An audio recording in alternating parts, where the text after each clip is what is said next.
FM 89.1, Radio Universidad. 32 minutos pasaron de las 4 de la tarde y ya empezó Vélez.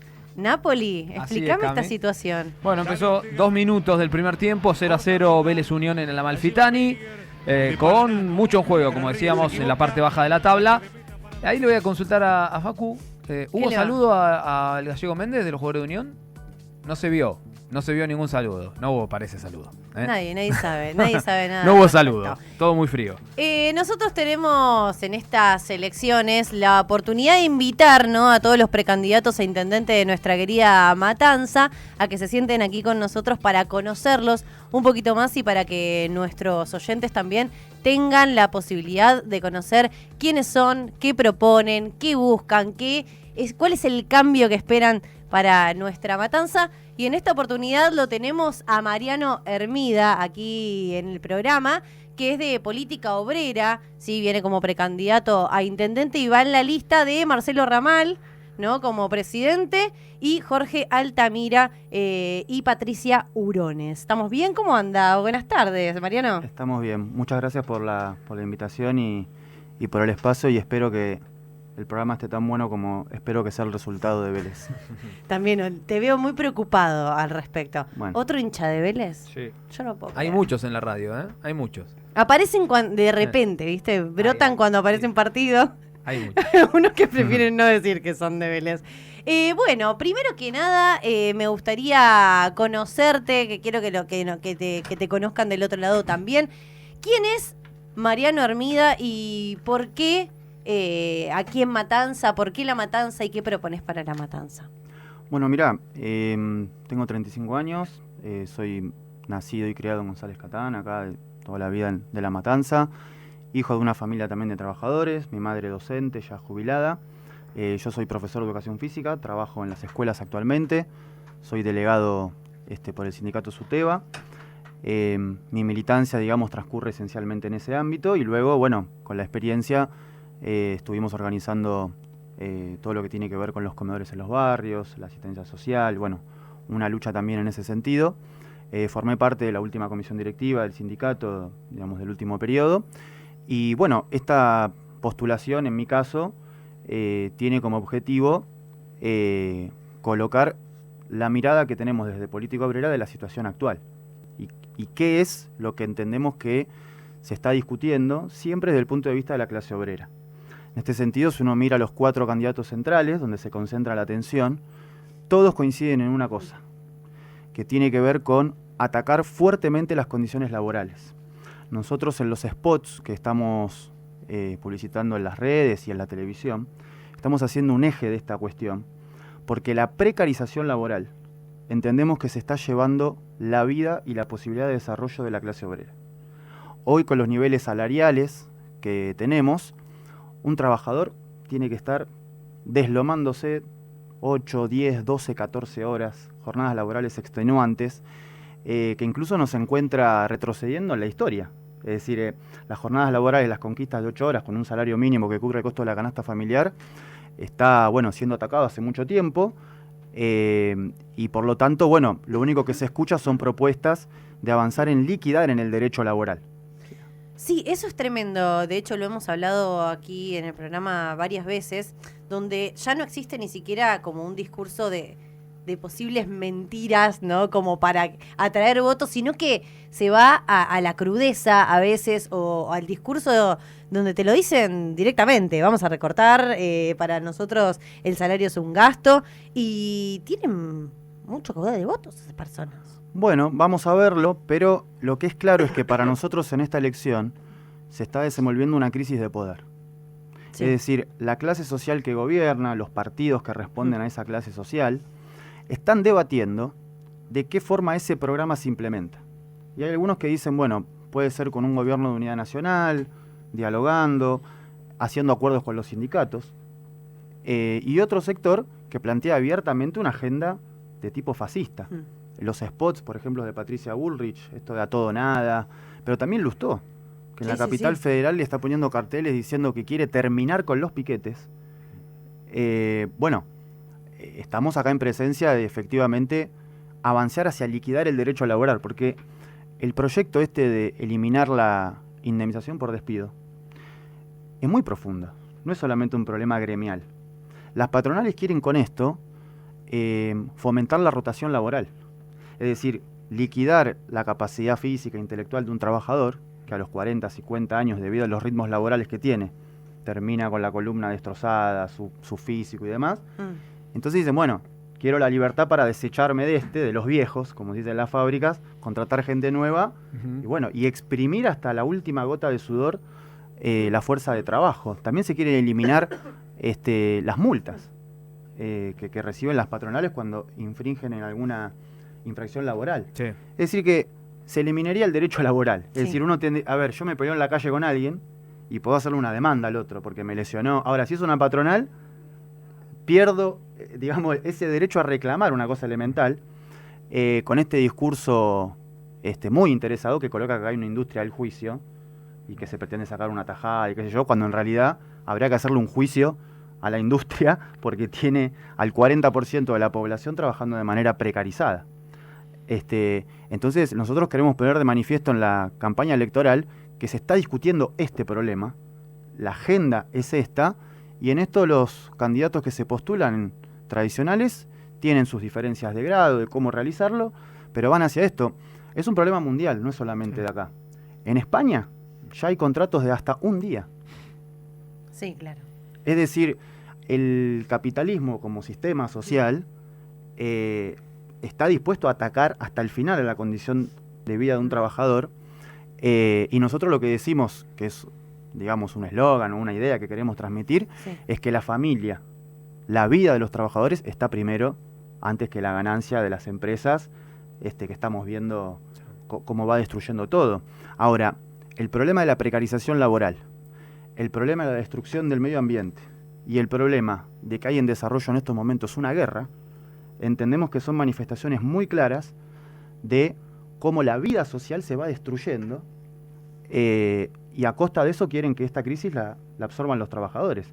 Hacemos un llamado muy fuerte a defender la vida, el salario, la humanidad en su conjunto, y bueno, y para eso también tenemos planteadas una cantidad de reivindicaciones que nos parecen muy importantes en lo inmediato. ¿Cómo ves la matanza? ¿Cómo la ves el último tiempo? ¿Cómo te presentás vos, digamos, en esta actualidad con este presente de matanza?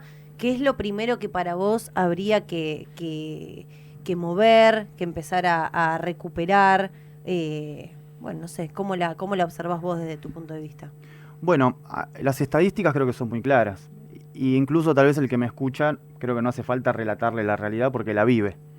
La matanza en términos de crisis habitacional encabeza el ranking de la provincia de Buenos Aires, un distrito de emergencia habitacional.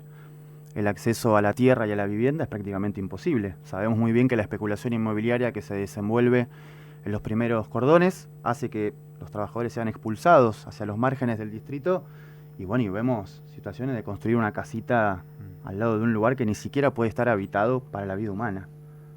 Es decir, es una escena del siglo pasado, ¿no? Que el problema de la vivienda y la tierra nos parece acá en el distrito fundamental. Luego, acá se dice, o la propaganda oficial, que es la capital de la industria.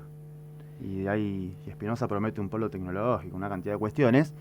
Pero en La Matanza, 8 de cada 10 trabajadores trabaja de manera precarizada. Es decir, en negro. Los talleres clandestinos en materia de la industria del calzado y los textiles. Ya hoy venía pensando esta cuestión y digo, incluso está mal llamarlos clandestinos, porque todo el mundo sabe dónde funcionan. Claro. Están no funcionan ahí, a escondidas. Es decir, para abastecer a la salada, es decir, una cantidad de negocios impresionantes, donde la mayoría son mujeres que trabajan en esos talleres, donde hay condiciones laborales de esclavitud. Y eso, bueno, obviamente la degradación del trabajo trae como consecuencia la degradación del conjunto de los demás derechos, del acceso a la educación, a la salud, ni que hablar del esparcimiento, tener un lugar para estar al aire libre. Entonces, nosotros queremos colocar esta agenda muy fuerte, entendiendo de que la intendencia actual y las demás corrientes que se presentan, en términos de los partidos del sistema o de los que defienden este régimen social, tienen una orientación muy clara de avanzar frente a esto. Es decir, no depositamos expectativas en que esto puede modificarse con algún proyecto de ley en el Consejo Deliberante, sino que acá hay que preparar a los trabajadores para una intervención histórica y que tomen los problemas en sus propias manos, porque imagínense que cualquier propuesta o proyecto que se presente tiene que afectar intereses muy fuertes. Sí, claro. Y es importante que el pueblo, lo defienda con la acción, ¿no? ¿Cuál es la solución que le encuentran a ello? Desde nuestro punto de Sí. vista, mira, nosotros colocamos ahí, sacamos una declaración de acá local, del distrito, que yo se las acerqué, y tenemos, 6 o 7 puntos que entendemos los centrales. Sí. En primer lugar, la cuestión del acceso a la vivienda y de la tierra tiene que estar planificado sobre la base de realizar un censo de cuál es la verdadera situación de las necesidades. Hubo un censo. Sí, bueno. Los parámetros de ese censo ¿Qué pasó? son muy cuestionables. Entendemos que tiene que haber un registro real de esto que lo tienen que llevar adelante los propios trabajadores. Las organizaciones populares, los sindicatos, los organismos de derechos humanos, y establecer cuál es el cuadro que tenemos. En función de eso hay que planificar un plan de obras públicas y de viviendas populares, del acceso a la tierra, y que permitiría además generar fuentes de trabajo, que justamente es lo que también falta. Sí. Claro. Ahora, trabajo en condiciones, es decir, con convenio, Dignas. está claro, es decir, como el mejor convenio laboral que pueda tener el trabajador. Luego está todo el problema, insisto, de la precarización laboral, que habría que proceder a un blanqueo y a colocar a todo un universo gigantesco de trabajadores que son monotributistas, que están trabajando por contrato, en el propio municipio, pero en todos los lugares, y pasarlos a planta permanente y producir un inmediato aumento salarial. A partir de ahí podemos empezar a reorganizar el distrito priorizando las necesidades del que labura y no las necesidades de los que están especulando, de los que hacen negocios con la deuda, en el sentido de que esto no es un problema municipal, es decir, es un problema general que atraviesa todo Claro. Argentina, la provincia de Buenos Aires, y queremos hacer foco muy fuerte en esto. Después está el problema de la salud. Eso te iba a Es decir, preguntar. Te estuve stalkeando en las redes sociales y vi que estuviste muy presente, estás muy presente, ¿no? En las cuestiones de salud. Te vi en el hospital de niños planteando, la problemática que conocemos todos los matanceros. Bueno, ¿cómo observás vos el tema de la salud pública? Bueno, claramente hay una intención de vaciar a la salud pública. Y como ya hemos visto procesos de vaciamiento, ¿qué viene después? El cierre. Es decir, es el argumento para decir esto ya no va más.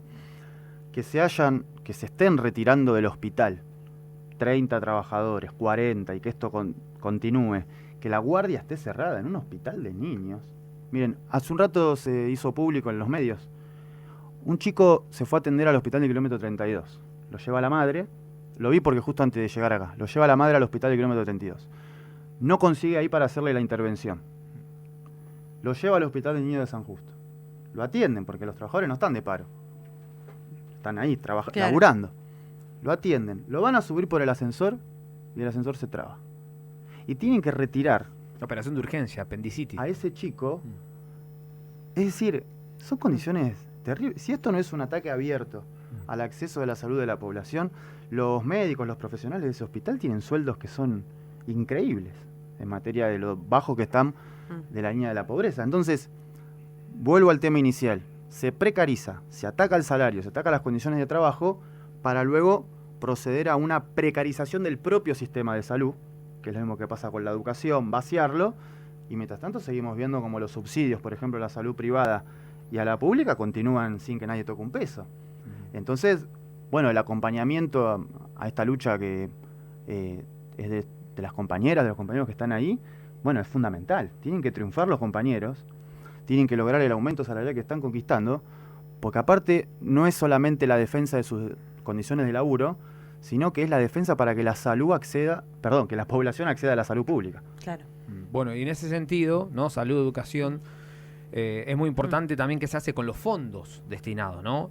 Ustedes también en eso hacen hincapié, ¿qué habría que hacer con los fondos municipales, transparentar, la gestión? Porque eso a veces no está muy claro, ¿no? A dónde se destinan. Mirá, obviamente que uno está a favor de que se triplique el presupuesto para salud, para educación y demás. Ahora, si los que van a gestionar ese presupuesto defienden intereses sociales contrarios a los trabajadores, ese presupuesto va camino a la nada. Por ejemplo, se puede aumentar muchísimo el presupuesto para la educación, pero si siguen subsidiando la escuela privada, eso se va a ese lugar. Nosotros decimos que en caso de nosotros obtener una mayoría y de poder llevarlo adelante, lo primero que haríamos sería una apertura de los libros del municipio. Se tendría que convocar a todo el pueblo de La Matanza a San Justo, poner una pantalla gigante y que se ponga ahí cuáles son los gastos, Claro. en qué se va ese dinero, Y los ingresos también. es decir, todo el esquema que está establecido, los fondos municipales, de provincia, de nación, y el pueblo tiene que votar a dónde entendemos que tiene que ir como prioridad. Entonces, esa es una medida elemental, porque no puede ser que se maneje de manera discrecional, los presupuestos son un dibujo, todo el mundo lo conoce, y, bueno, nadie puede creerse la idea de que ahora no está la plata para solucionar el problema de los trabajadores de la salud, por ejemplo, que dependen del municipio. Entonces hay que producir esa apertura de los libros, el pueblo tiene que controlar justamente cómo ese presupuesto se aplica, un control general de la economía, de la producción, pero entendemos que es una tarea que no va a ser Espinosa ni el resto, sino que lo tiene que ejercer el propio pueblo. ¿Qué pasa con la educación? Digo, vos sos docente, venís de familia docente, ¿cómo ves los últimos años lo que está sucediendo con la escuela pública? Que en muchas oportunidades, y también lo digo con conocimiento de causa, digo, familia docente también, donde a veces el colegio dejó de ser el lugar simplemente para estudiar, sino también como refugio de muchos niños y niñas con los comedores escolares y con la cuestión de los vacantes, qué sucede con los chicos que no consiguen, ¿no? o que abandonan la escuela, con la calidad escolar, ¿qué análisis haces al respecto? Bueno, lejos de ser un problema estrictamente educativo, obviamente la escuela está inserta en una sociedad. Si tenemos, por ejemplo, más del 60% de los niños por debajo de la línea de la pobreza, obviamente que a mí me pasa cuando soy docente y tengo un grupo de estudiantes, ya uno recibe una población muy golpeada, ¿no? por algo tan elemental como el acceder al alimento. Acá se está produciendo un ataque muy fuerte a la escuela pública. Yo hace un ratito mencionaba los subsidios, que se sigue sosteniendo. El rol de la iglesia organizando y gestionando la educación, tanto que se habla de adoctrinamiento a veces, es brutal. En las escuelas privadas no existe el derecho, por ejemplo, a sindicalizarse. Hay una persecución a la docencia terrible. Y en lo que respecta a los presupuestos, bueno, se vienen recortando sistemáticamente. Cuando Massa asumió, una de las primeras medidas fue justamente retirar presupuesto para la educación pública, y por eso es esperable o es muy notorio que hay una cantidad de luchas, de movilizaciones de la docencia y de la propia comunidad. Si uno está acá en La Matanza va a ver cómo en el Consejo Escolar es un desfile. Todas las semanas hay escuelas reclamando por obra de infraestructura. Los chicos están hacinados en las aulas. Hay aulas donde hay 50, 60 alumnos. Faltan escuelas, faltan jardines, y después tenemos que escuchar que cuando hacemos una huelga o hacemos un paro, se nos habla de la calidad educativa. ¿Qué calidad puede haber cuando tenés 60 chicos en una misma aula, con docentes cobrando salarios de pobreza? Y por ese motivo, no solo La Matanza, sino provincia que uno vea del país, va a encontrar huelgas y movilizaciones docentes. Es decir, es la respuesta en defensa de la educación pública. Y en esto no quiero dejar de mencionar que existe la complicidad de los sindicatos con esto. Porque ¿cómo puede ser que hoy un docente de salario básico esté cobrando por abajo de la línea de la pobreza? Y volvemos a la precarización laboral. Lo obliga a trabajar 2, 3 turnos, turno mañana, turno tarde. ¿En qué momento ese docente planifica, se forma, estudia, corrige? Y el 80% son compañeras mujeres. Una de las problemáticas, si es una encuesta aquí desde el observatorio de la universidad, y dentro de las encuestas, una de las temáticas que más preocupan a los matanceros es la cuestión seguridad. ¿Qué plantean ustedes primero cómo observan la situación y después qué plantean también para solucionar este problema que digo ataca a todos, ¿no? A todos por igual, y que, repito, es de los temas que más preocupan a todos? Sí. Mira, En primer lugar, una pequeña digresión. A ver. No afecta a todos por igual. Bueno, Afecta al más al pobre. más pobre, sí. Porque exacto. aquel que accede Tenés razón. a seguridad privada y qué sé yo, Esos no puede lo estar más tranquilo. Sí. No digo que se resuelva el problema, No, sí. pero el que sale a laburar todos los días a las 4 de la mañana y está esperando un Sí, bondi claro. y le arrebatan la mochila, es decir, está más expuesto a esa situación. Sí. Nosotros tenemos esta caracterización. Las manifestaciones de inseguridad, de robos, bueno, hasta de asesinatos, es decir, de todo lo que hoy está presente acá, es la manifestación de la degradación de un régimen social que afecta, hasta en este caso más extremo, hasta la vida del otro. Cuando uno tiene una población sumergida en la pobreza, cuando no hay una perspectiva para la juventud, cuando no hay el acceso a cuestiones básicas como que un barrio esté urbanizado, como que las iluminarias en las paradas de colectivos tengan una luz, miren de lo que estamos hablando. Cuando vemos cómo el delito es organizado desde el Estado hacia abajo, porque nadie puede negar que todo el mundo sabe acá donde se puede encontrar cualquier tipo de sustancia y de droga, en los barrios, lo conoce todo el mundo. Entonces alguien no puede ignorar, decir, ¿y el municipio no sabe? ¿Por qué no desmantela todo esto? Y el entrelazamiento de todos los poderes del Estado, el Ejecutivo, la Policía, que acá tenemos, bueno, casos muy fuertes, Luciano Arruga, Lucas Verón. Ahora, por ejemplo, se quieren implementar yo no les digo taser, les digo picanas, porque son picanas. Pasa que le cambiamos el nombre y queda un poquito más, ¿no?, marketinero. Son picanas contra la población, con todo lo que eso históricamente representa. Se le quiere dar esa, digamos, un arma más de represión hacia eso. Y es muy claro que acá hay una convivencia, incluso también de la justicia, ¿no?, que protege a todo un negociado.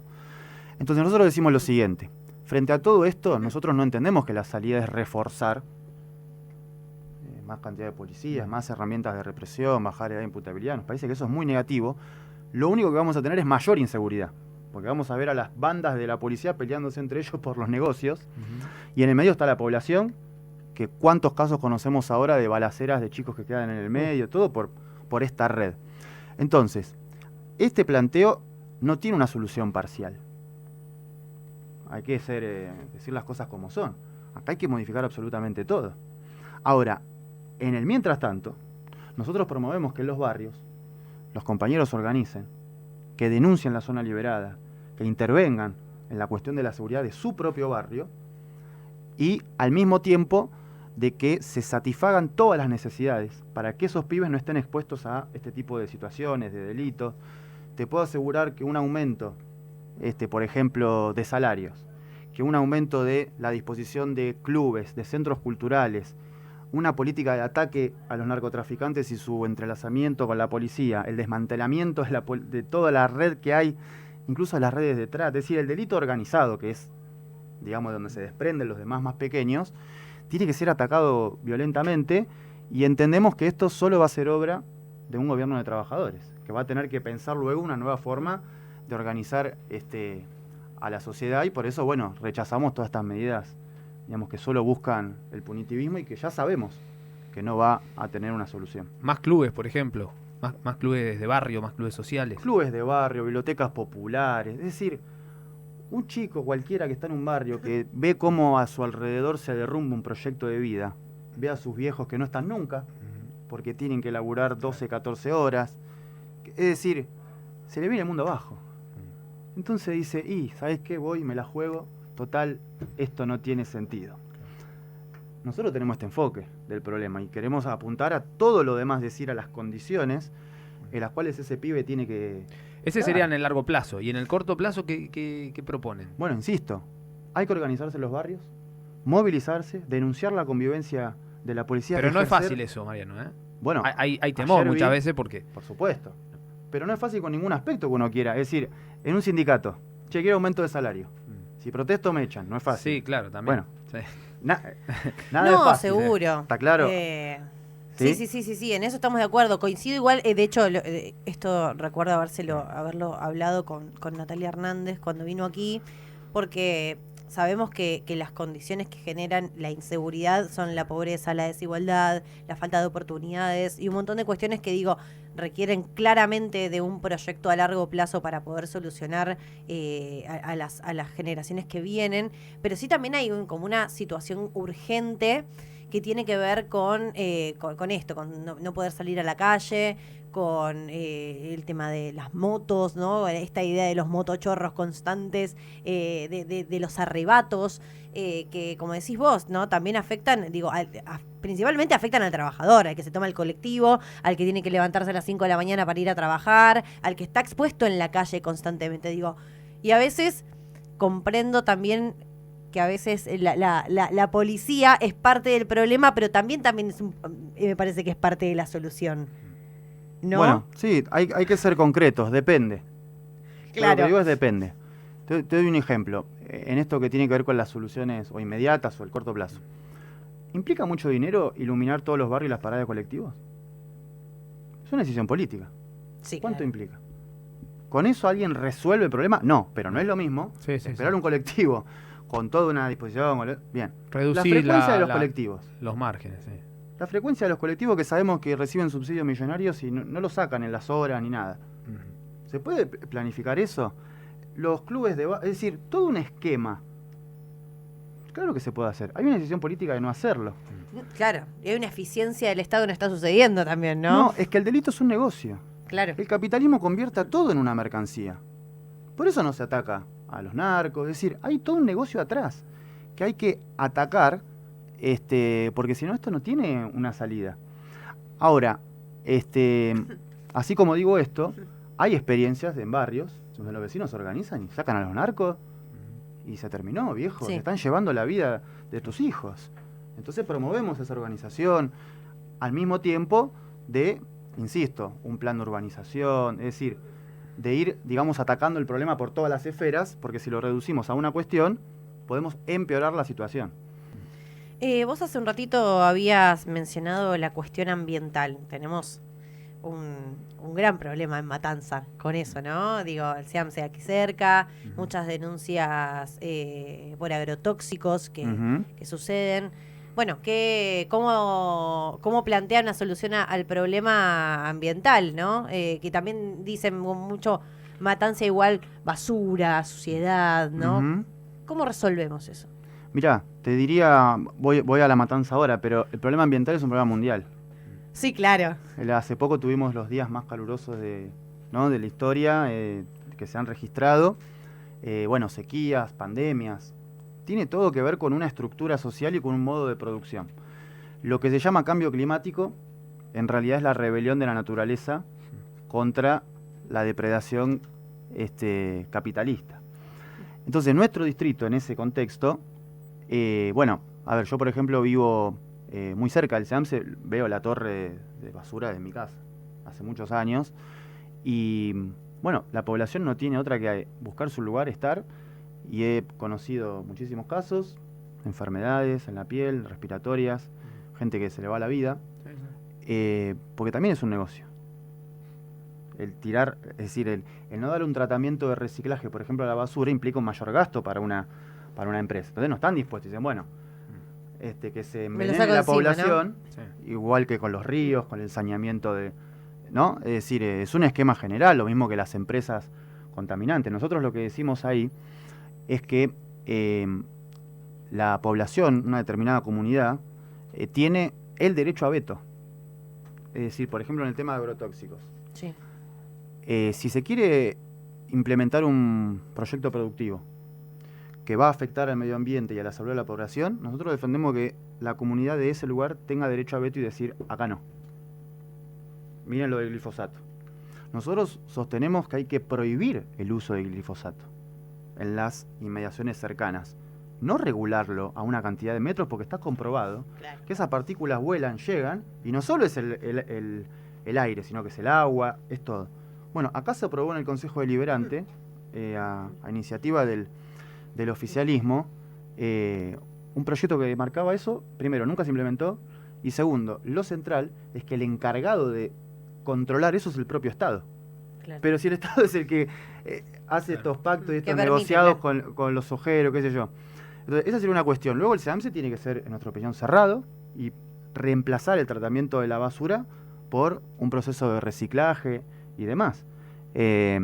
Entonces, es también la expresión muy fuerte de que uno respira aire contaminado, toma agua contaminada, vive en un barrio, en un basural, con el río al lado, contaminación.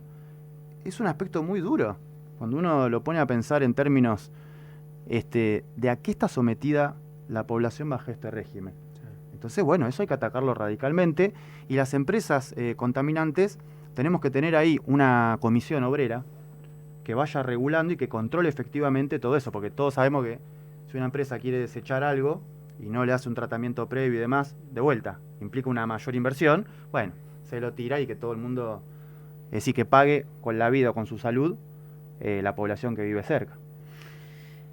Sos uno de los candidatos jóvenes, ¿no? Que hay, no solo a nivel municipal, digo, estamos viendo como más presencia de juventud, ¿no? En la militancia, en el querer estar presentes para transformar las cosas. Vos siendo parte de eso, ¿cómo observás la juventud hoy en día aquí en Matanza? ¿Cómo están participando? ¿Cómo ves esto de ser una parte de una nueva generación, ¿no? Con una política muy vieja, ¿no? Que se viene llevando a cabo desde hace años en todo el territorio nacional, y que un poco venimos, yo me incluyo, yo también, venimos un poco a plantear lo distinto, ¿no? Sí, mira, la juventud es parte de la más afectada de todo este retroceso general de condiciones de vida. Si uno se pone a hablar con cualquier joven, bueno, hay que ver qué edad tomamos, pero no importa, yo me meto ahí. Somos millennials, entonces o sea, somos suponete jóvenes. millennials o Nosotros. como le querramos llamar. Claro. La idea, por ejemplo, de una casa propia ya no se le cruza a nadie por la cabeza. Eso es una cosa fuerte. La idea de un trabajo estable a veces no aparece en el esquema. A ver, tengo una hermana, no es más joven que yo, y siempre tuvo laburos de monotributista y todo lo demás. Hace poco, por suerte, logró un trabajo estable y desconocía lo que era un aguinaldo, desconocía... Es decir, la política de destrucción del trabajador como ser social al joven hoy, bueno, es lo que vemos, ¿no? Con chicos y chicas en las aplicaciones repartiendo, Sí.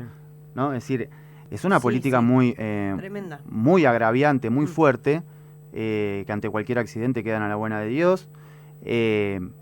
Y bueno, creo que desde ese punto de vista son las principales víctimas de esto. Ahora, hay una idea de que la juventud, o a veces un sector social, puede estar atraída por ideas, llamémosle de derecha o de... Liberales. liberales, Ahora, Sí, ¿no? sí, ¿no? sí, sí. Digo porque está presente, Sí. es una cuestión. Miren, el punto es el siguiente. No hay que confundir a veces una cierta confusión política, una cierta incertidumbre acerca de para dónde va esto o qué me ofrece uno o el otro, porque las corrientes mal llamadas libertarias, quiero reivindicar la libertad. Sí, Es sí. decir, la idea de la libertad... Se llevaron esa bandera, ¿no? No se la llevaron, no le vamos a permitir eso, pero las ideas de la libertad vienen Sí, del claro. anarquismo, del socialismo, que luchamos por la emancipación social. Yo no me creo, digamos, tal vez uno puede estar equivocado, hay que ver cómo se desenvuelven los procesos, pero que la juventud haya comprado, digamos, esta idea. Uno puede tomar algún dato fáctico. En las elecciones no aparece eso, provinciales al menos, que Sí. los candidatos de Milei. Ahora, más profundo que eso es lo siguiente. Milei es un fascista. Milei es un fascista. ¿Ha logrado generar un movimiento fascista? Entendemos que todavía no. Es decir, no hay una movilización. No. Una de las características del fascismo es que tiene que tener un gran apoyo popular. Por ejemplo, Bolsonaro en Brasil logró eso en un momento. Sí, claro. Golpe de Estado, el apoyo del ejército, de este, del otro. Lo de Milei entendemos que puede ser un fenómeno transitorio, también muy, muy manejado, muy instalado, pero desde ese punto de vista, si uno mira las luchas de los trabajadores, son protagonizadas por la juventud. Claro. Cuidado, en Argentina, Jujuy uno puede hablar, pero también en Francia y en Estados Unidos, donde hay huelgas en, por ejemplo, Apple, Amazon, que es el sector de la juventud más precarizada. Bueno, como siempre llegamos a esta instancia, nosotros, este programa se llama Hay que seguir y tenemos una sección que se llama Hay que elegir. Y es un ping-pong de preguntas y respuestas que, si querés, podés explayarte en alguna que otra respuesta que te interese. Bien. Pero, si no, con el sí o no estamos listos. Cumplimos. O sea, Cumplimos. con el sí o no, lo demás Sí, es como si agregado. Si no te animás a jugártela mucho, está todo bien. Sé que hay un par de preguntas que pueden llegar a poner en juego acá a más de uno, pero bueno, vamos a ver cómo funciona en esta oportunidad. Ahora, en el Hay que elegir del día de hoy, Mariano Hermida, junto a nosotros, va a responder estas preguntas. División de Matanza, ¿sí o no? En una asamblea constituyente convocada por los trabajadores, lo vamos a decidir. Porque actualmente se dice no, porque si hay una división, acentuaría las divisiones entre los distritos y la diferencia. Eso ya pasa ahora, no hace falta dividirla. Ya están divididos. Es decir, depende la orientación social que haya, si está dividida o no. Bueno, es una cuestión básica, administrativa. Almirante Olafe. Acá no puedo decir otra cosa que no Pero sea... es la más difícil para todos. No. A mí me parece la más fácil. A ver. Porque uno no puede ir en contra de su pasión. Entonces, ¿Qué sería? Vélez Sarsfield. Yo No. soy hincha, fanático, criado ahí. Y no puede puedo ser. decir algo, sería hacer demagogia al respecto. Y más cuando tenemos un partido que es tan importante. No, tengo amigos de Almirante, dos. del AFE, digo, no. ¿Fuiste a la cancha de alguno? He ido a la cancha de Almirante Ah. a acompañar amigos, así que si quieren ahí para Bueno, ponerlo, lo ahí. pueden Sirve un poner. poquito. Sí. Portación legal de armas para la población. No, ¿Sí o no? rotundamente no. No, con lo que acabo de decir antes, y digo que sí.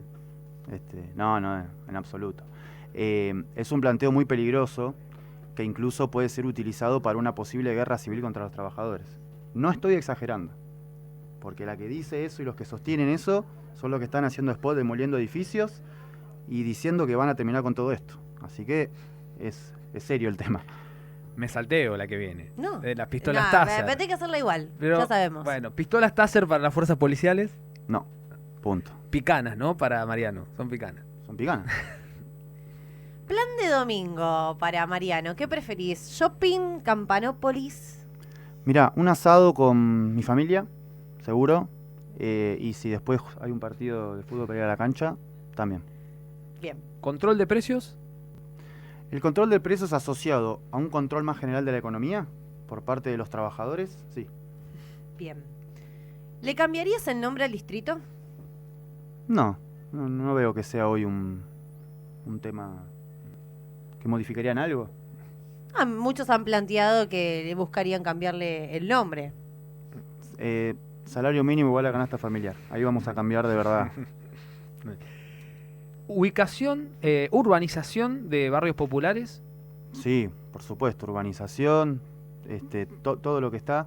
La Matanza tiene más de 140 asentamientos, así que es uno de los principales reclamos que apoyamos, que incentivamos la lucha por eso y bueno, por eso también lo planteé antes, ¿no? ¿Participarías de un debate con los demás candidatos a intendente? Pongan el día, la fecha y acá estamos, sí. ¿Matanza avanza? No, en lo que tiene que ver a las condiciones de vida de los trabajadores, no. ¿Cuál sería tu eslogan? Muy sencillo, que gobiernen los que laburan. Desde la Universidad Nacional de La Matanza, Radio Universidad FM 89.1. Siempre cerca.